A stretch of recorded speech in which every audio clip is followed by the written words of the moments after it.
زي ما انتوا عارفين ان انا انسان تافه حقيقي يعني، وزي اي انسان تافه اسطوري زي كده اكيد كانت نشأته تافهه على اعلى مستوى. تقريبا 80% من تفاهتي دي جت بسبب الكرتون اللي هنتكلم عليه النهارده ده، رغم اني مستحي اني اقول عليه كرتون الصراحه. ده رمز او مرجع تاريخي للتفاهه مستقبلا. كرتون جامبل ده كان طفولتي كلها حرفيا. انا مش هعيط. زي ما انتوا عارفين ان انا كنت من المستضعفين في الطفوله، وكنت بتعرض لكل انواع التنمر، ولكن الموضوع كان بيختلف لما يجي حد يغلط في ذوقك الكرتوني. يعني واحد بيضربك او بيسرق سندوتشاتك عادي، نعمل غيرها ما حصلش حاجه. واحد كل ما يشوفك كان بيشتمك، وساعات بيغلط في اهلك، ربنا يسامحه، ربنا على المفتري. انما بقى واحد يجي يغلط في ذوقك الكرتوني، بالظبط الغلط في ذوقك الكرتوني كانها حاجه بتنكر وجودك كطفل. كنت ساعتها بتحول لمتنمر من العيار الثقيل لما حد يجي يغلط في جنبه اللي قدامي ويقول لي لا بنتن احسن.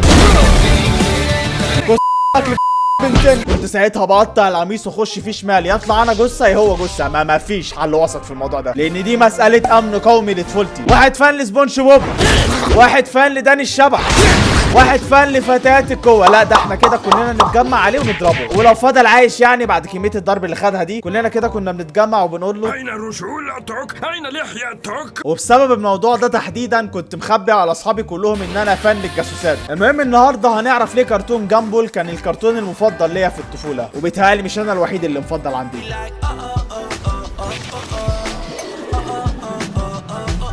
السبب الاول الشخصيات. شخصيات عالم جامبل مميزه قوي، وتصميمها غريب ومتولفه حلو قوي على بعض. يعني هم عباره عن شخصيات 3 دي و 2 دي في نفس الوقت، وكمان البيئه بتاعتهم حقيقيه، يعني بيتهم حقيقي، المدرسه اللي هم فيها حقيقيه، لدرجه ان في ناس اساسا راحت البيت بتاعهم في العالم الحقيقي اللي احنا عايشين فيه ده واتصورت جنبه ونزلت عليه ميمز كمان. وده بالنسبه لي هيبقى مزار سياحي هروحه لما اتخرج ان شاء الله. والشخصيات دي كمان تتحب قوي وتعلم معاك لفتره وما تنساهاش بسهوله. يعني انا مثلا هكلمك عن شخصيات عشوائيه وهفصصها لك بسهوله من ذاكرتي الطفوليه الحديديه. نسأل الله التسهيل. شخصيه جامبل طبعا يعني حبيب الشعب ونجم الطفوله، واللي طلع كل طفل روش جوه كل واحد فينا. ده غير لايناته التاريخيه عن الكسل وحب النفس والبخل. انا بس عايز اقول ان انا بيك فان يا فنان. جامبل ده هو الشخص الكريكه في العالم الحقيقي، يعني شخص عايش على قفا الغير وشخص استغلالي لاكتر حد، ودايما حظه شبه وشه سبحان الله. ورغم كده كل الناس بتحبه لانه حبوب ويتحب شبهي كده، ما عدا شخصيه واحده بس اللي مش بتحبه، ميس سيميا. ودي رعب الطفوله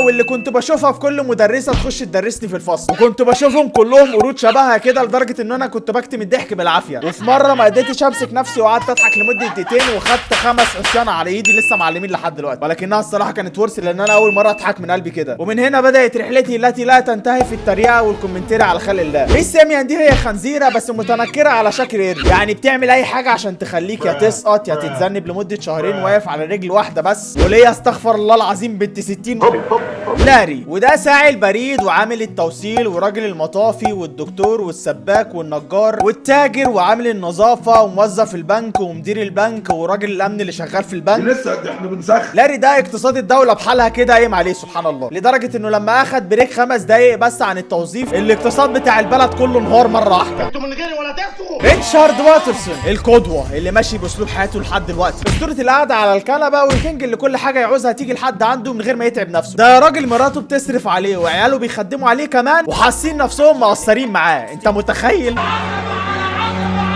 كل راجل فينا اكيد حلمه يبقى ريتشارد واترسون، ولكن للاسف في الحلم ده مستحيل يتحقق. عشان كده انا قلت لك ده اسطوره مش اكتر، شبه اطلانتس كده لم يؤكد وجوده على الكوكب ده لحد دلوقتي. نيكول الزوجه والام المثاليه، وده غصب عني بالمناسبه عشان انا لو قلت غير كده مش هتتعرفوا على ملامح جثتي حتى، لانها بس بالرغم من كده حنينه وبتحب ولادها، وطموحي ان انا اتجوز واحده شبهها بتصرف على البيت وانا قاعد شبه البرنس. يا فرحة امك بيك يا تينا الديناصور، ودي مثل اعلى لكل متنمر في اي مدرسه. الديناصور الوسخه دي كرهتني في صنف الزواحف اكتر ما انا كرهته، لانها بتفكرني بالذل والقهر اللي انا كنت عايشه في الطفوله. ولكن اكتر شيء انا مستغرب منه الصراحه انها بنت، وكمان الناس بتقول عليها بنت جميله تعادل جمال الوايفوس.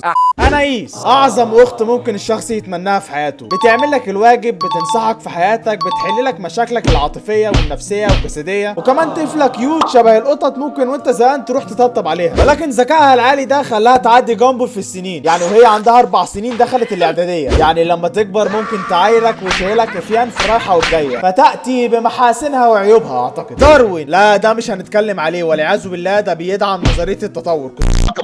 السبب الثاني احترام عقليه المشاهد الطفل. عالم جامبل ده مش بيتعامل معاك على انك طفل عادي زي باقي الكرتونات الهبله اللي فيها اهلا يا اصدقائي تعالوا النهارده هنعرفكم ازاي تتنفسوا.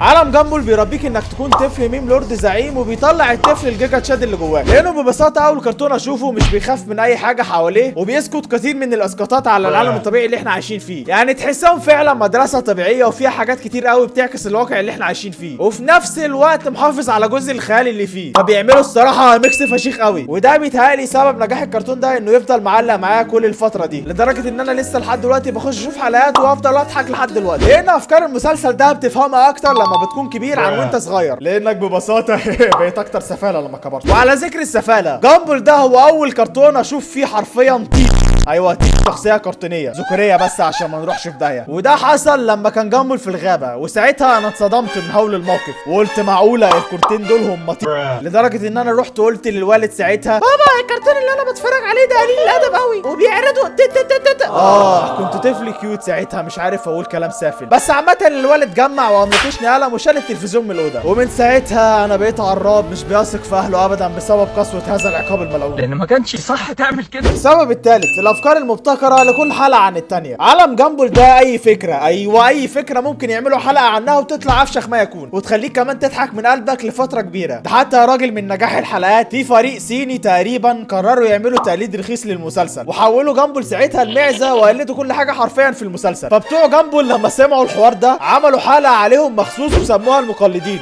وقعدوا فيها يتريقوا عليهم وطلعت فشيخه وخلتنا نضحك كتير فشخ. انتوا عايزين تطلعوا الكلب اللي جوايا. حتى الانمي الياباني ما سلمش من جامبل، وعملوا حلقه كان فيها فايت لسقف القوه في عالم الكرتون، وهي نيكول ضد السحابه الانثى اللي انا مش فاكر اسمها دي، وعايز اقول لك ان الفايت ده تقريبا يمكن التحريك فيه احسن من ديمون سلاير واتاك اون تايتن وجوجيتسو كايسن مع بعض، ولدرجه حتى ان جامبل واخواته والبنت السحابه اللي امها كانت بتتعارك مع نيكول دي جابوا فشار عشان يستمتعوا بالفايت وما سلكوش ما بينهم.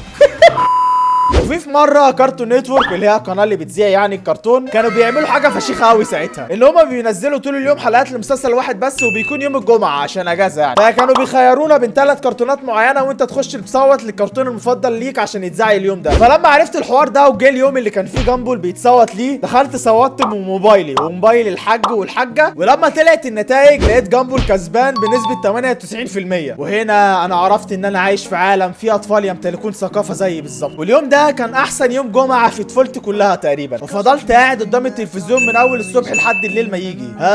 كانت ايام حلوه قبل ما اتسحل في حياتي واخش الاعداديه والثانويه وتبدا معاناتي التي لا تنتهي ابدا. ككل قرف ككل هم. من الاخر عالم جامبل المدهش كان من احسن الكرتونات في الطفوله، سواء كان في حاجه انت بتحبها اكتر منه او لا، وانت صغير ما تقدرش تنكر انه كان عظيم وانك كنت بتحب تتفرج عليه، حتى وانت كبير برضه ما عندكش مشاكل تقعد بالساعات لحد دلوقتي تتفرج عليه، صح بس حنك. المهم الفيديو كده يكون خلص، لو عجبك ما تنساش انك تكون عامل لايك وسبسكرايب وكومنت وشير، واشوفكم الفيديو الجاي، سلام.